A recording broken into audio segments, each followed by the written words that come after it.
If you were born poor, the system was never designed to help you escape. That sounds harsh. It sounds like a conspiracy theory.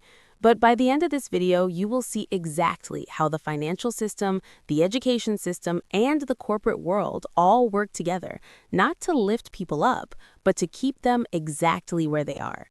This is not about blaming anyone. This is about understanding the machine so you can stop being crushed by it. Stay with me, because what you are about to learn will change the way you see money forever. Every single day, millions of people wake up, go to work, come home exhausted, and still cannot afford to pay their bills. They are trapped inside a system that was specifically designed to keep them working and keep them broke. To understand why, we need to go back to the beginning. We need to understand three things. Number one, how the financial system actually works. Number two, why the education system keeps people poor. And number three, the hidden rules of wealth that nobody teaches you in school. Let us start with money. Most people believe that money is simply something you earn by working hard. Work hard, get paid, save money, build wealth. That is what we were all taught. But that is not how money actually works. Here's the truth. When you deposit your salary into a bank, that money does not just sit there waiting for you. The bank takes your money and immediately lends it out to other people at interest. You deposit $1,000. The bank lends out $900 of that to someone else. That person deposits their loan into another bank. That bank lends out $810. And this cycle continues over and over again. This is called fractional reserve banking, and it means that for every $1,000 you deposit, the banking system creates nearly $9,000 out of thin air. The bank earns interest on money it created from nothing. You earn almost nothing on the money you worked for. This is the first reason poor people stay poor. Their money sits in a savings account earning 1% interest, while inflation quietly eats away at its value at 3% every single year.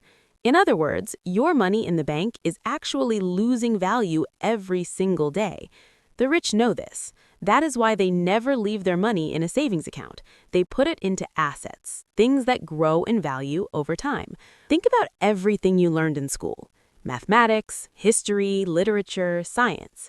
Now ask yourself, did anyone ever teach you how money works? Did anyone explain compound interest? Did anyone show you how to invest? Did anyone teach you what a stock is, what an asset is, or how to build passive income? No. And the reason is simple. The school system was not designed to create wealthy people. It was designed to create workers. In the 1800s, during the Industrial Revolution, factory owners needed millions of people who could follow instructions, show up on time, and work for a fixed wage. So they built a school system that trained children to do exactly that. School teaches you how to get a job. It does not teach you how to build wealth. And this design has never changed, because the system needs workers. It needs people who will spend their whole lives trading time for money. If everyone understood how wealth really worked, who would work the factories? Who would staff the offices? Who would keep the economy running? The education system keeps people focused on getting a job instead of building a life. And by the time most people realize this, they're already 30 years into a career with a mortgage, car payments, and no way out. Here's where it gets deeper. Poor people are not just kept poor by a lack of money, they're kept poor by a lack of time. Think about it. A person working 2 jobs to survive has no time to learn about investing, has no time to build a side business, has no energy left to think about the future. They are too busy surviving today to plan for tomorrow. This is called the poverty trap. And it's not just physical, it's psychological. Studies have shown that when people are under financial stress, their brain actually loses cognitive capacity equivalent to losing 13 IQ points. Financial stress consumes so much mental energy that people literally have less brain power left to make good decisions.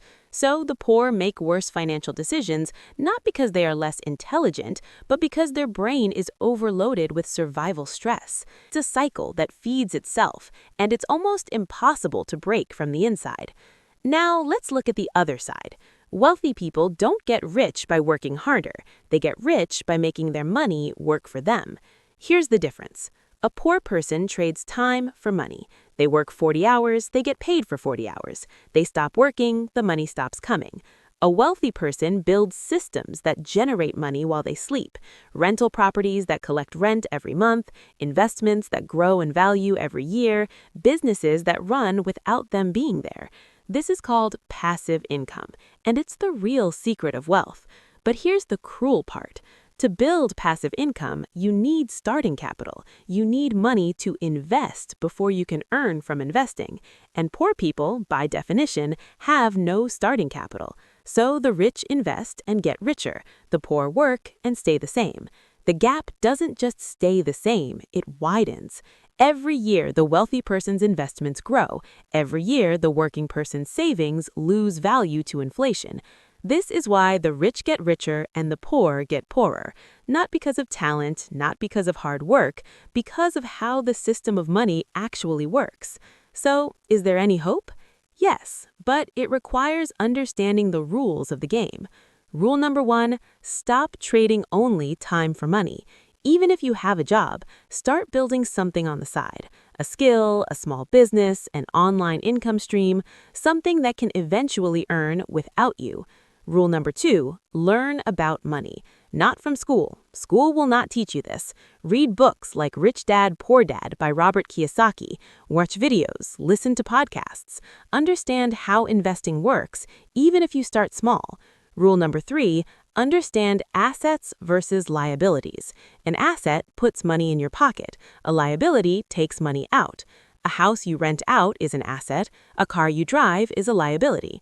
Start collecting assets, no matter how small. Rule number 4, use compound interest on your side. Even saving $50 a month and investing it in an index fund at 8% annual return will grow to over $150,000 in 30 years. The same force that makes the rich richer can work for you too, if you start early and stay consistent. Rule number 5, break the mental cycle. Understand that your financial situation is not your fault, but it is your responsibility to change it. The system was not built for you, but knowledge is the one thing the system cannot take away. The moment you understand how the machine works, you stop being a gear in it and start learning how to build your own. The system is real, the trap is real, but so is the way out. It starts with understanding, and understanding starts here. If this video opened your eyes even a little bit, share it with someone who needs to see it. Subscribe to Unfolded so that we can make more videos like this. See you in the next one.